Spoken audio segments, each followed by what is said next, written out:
Hi everyone, I'm Jack from Jack's English. And I'm Luke from Learn English Like a Pro, and welcome to the 7th episode of this Learn English podcast. This podcast is designed to help you improve your listening skills by listening to our natural English discussions. Yes, and today we're talking about smartphones. Yeah. And don't forget, you can download a free podcast handout in the description. You'll find it in the description of the YouTube video or the podcast. And on there, you'll find some listening questions and answers and all of the interesting vocabulary and expressions we use in this podcast. So Don't forget that. It's very useful for you.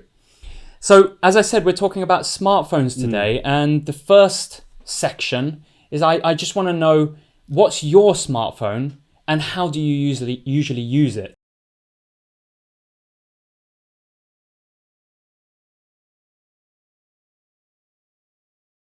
Okay, so I have an iPhone 8, and I by the way, I'm a big iPhone lover, so I will upgrade soon. I use it for a lot of things. So I use social media quite a lot for my business, Learn English Like a Pro, and I use it for different apps like Memrise and Duolingo for language learning.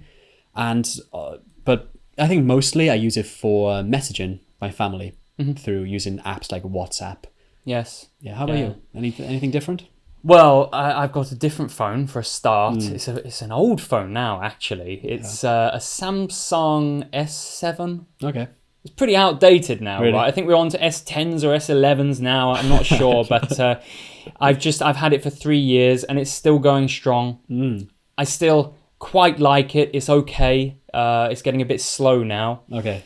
But I use it for, I think, a few different things. Obviously, YouTube is a big one. Yes, I forgot to mention that. I also use that a lot for YouTube. Yeah, YouTube's such a big part of my life. Whether I'm laying on my bed watching YouTube videos or simply I'm playing it while I'm cooking or something like that. You know, it's just on in the background.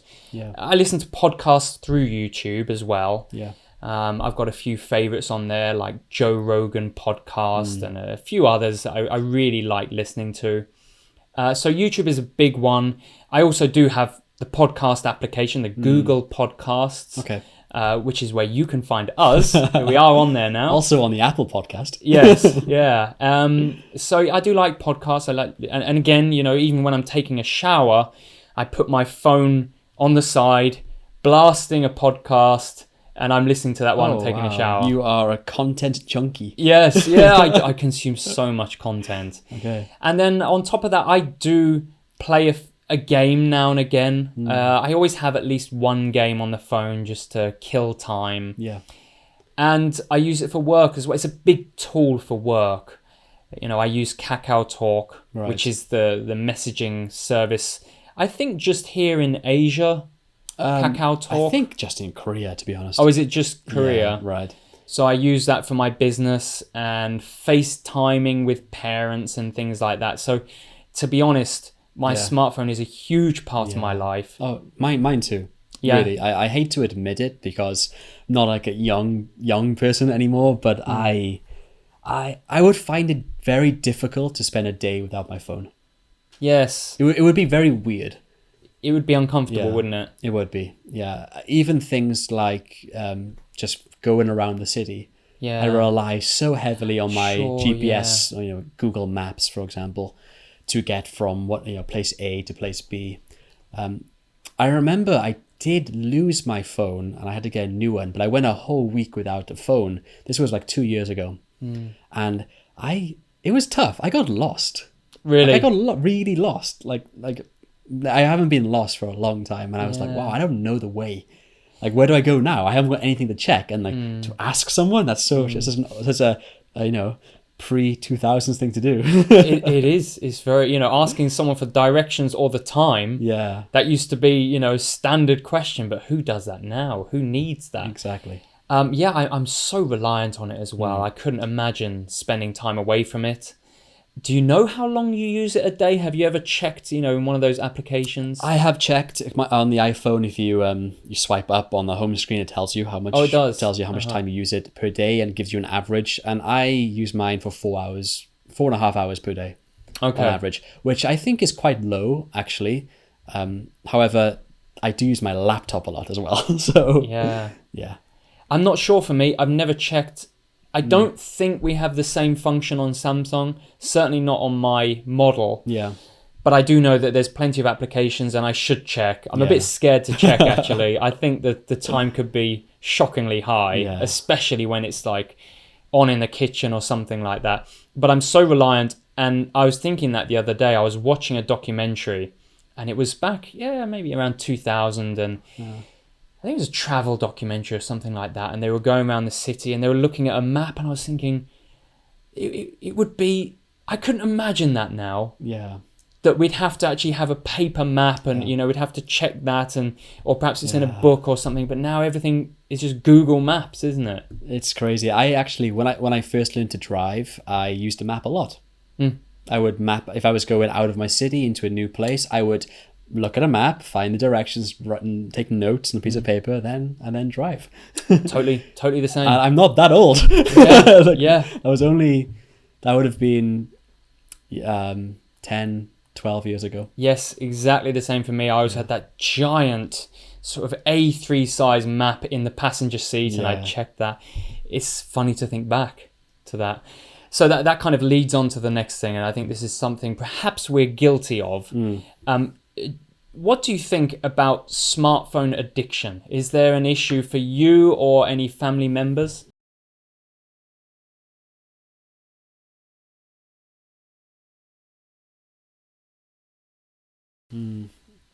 Like I said, I think personally I would have a hard time without my phone. I don't want to use the word addicted because that's a very strong word.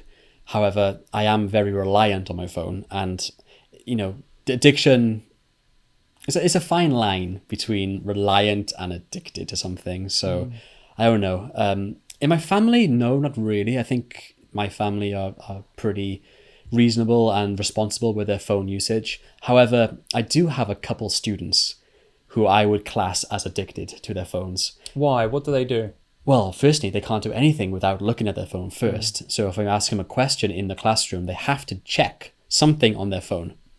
And I asked them, like, oh, please don't use your phone. Now, this is the language classroom, and, this is time for you to think. Like, oh, I'm just checking a word. Like, this very natural response. And, like, don't you believe me? Kind of attitude. So, I think addiction is on the rise. Smartphone addiction is a very dangerous addiction, and it's definitely on the rise for younger people, a bit younger than us.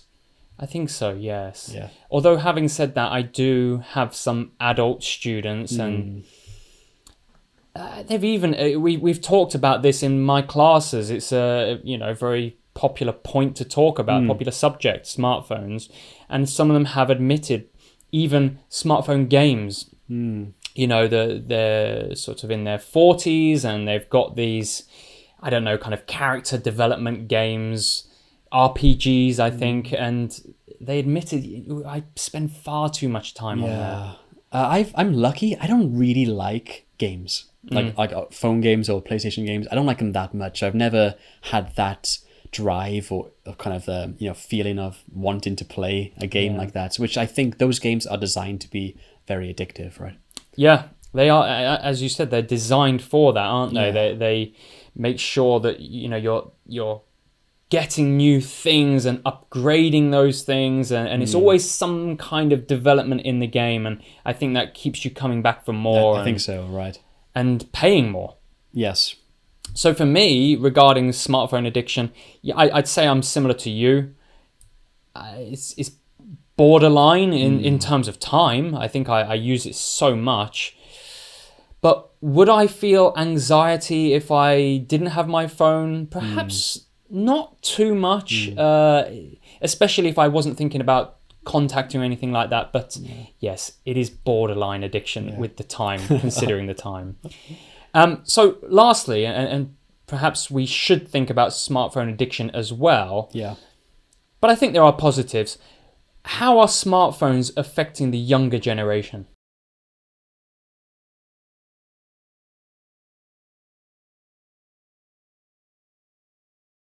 Well, it's a really good question. I don't think anyone knows the answer right now because the young generation are just moving up now into probably teenagers, the kids that grew up with smartphones. We'll have to wait and see, really. But I think in terms of in a negative way, that these kids will likely have addiction problems with phones, because it's so reliant on the stimulus that phones give them. Yes. However, I don't view smartphones as a solely negative issue.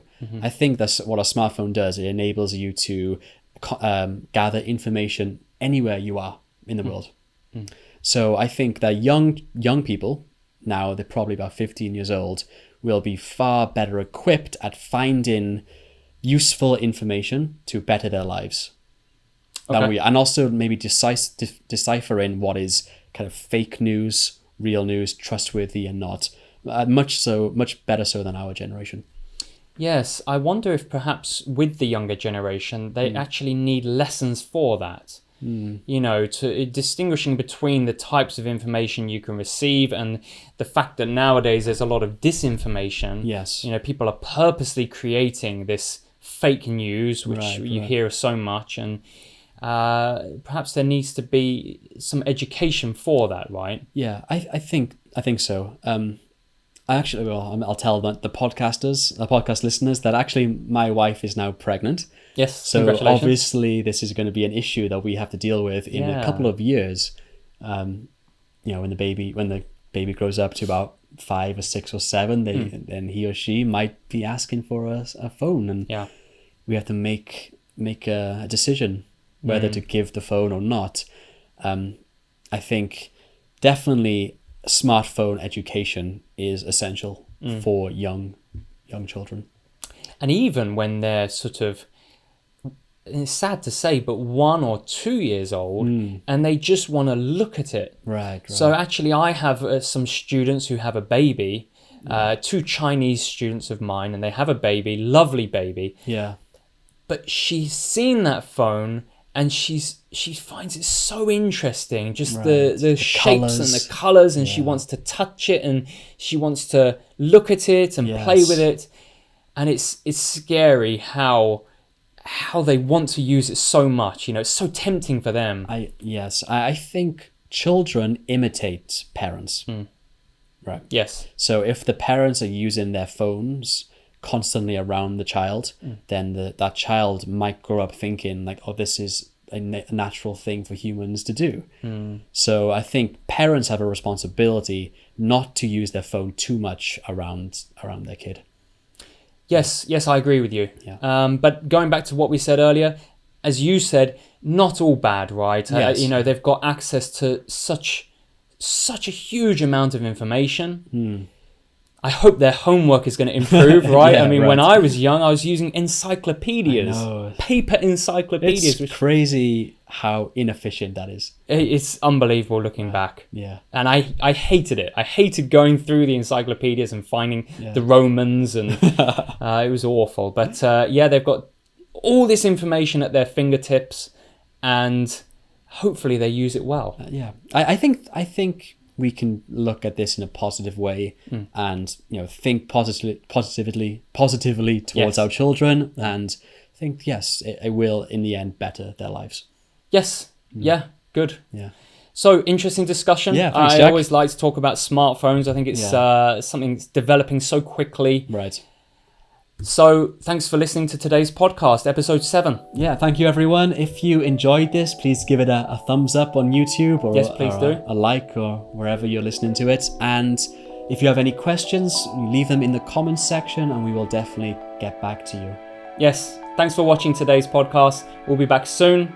Have a great week. Cheers. Bye-bye.